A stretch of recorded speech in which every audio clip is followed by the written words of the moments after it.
ये दोस्तों ये है LG टीवी जो कि देख सकते हैं, जो कि इसमें साउंड प्रॉब्लम था। तो साउंड प्रॉब्लम का बहुत पेचीदा फॉल्ट था, तो इसमें जो कि मैंने आईसी बदल कर भी देखा तो आईसी में नहीं आया। तो इसका आईसी आपको दिखा देता हूँ। ये देख सकते हैं आप आईसी ये 7266 इसमें लगा है, लेकिन इसी प्रकार से दिखता है इसका आईसी।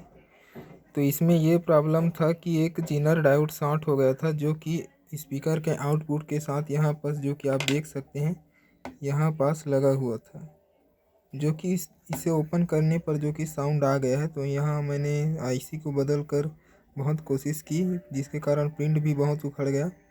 तो यहाँ पास इसका यही फॉल्ट था कि जो कि जीनर डायोड शॉर्ट हो चुका था, उसी नाम से साउंड नहीं आ रहा था। वीडियो अच्छी लगी हो तो लाइक सब्सक्राइब ज़रूर कर लेना।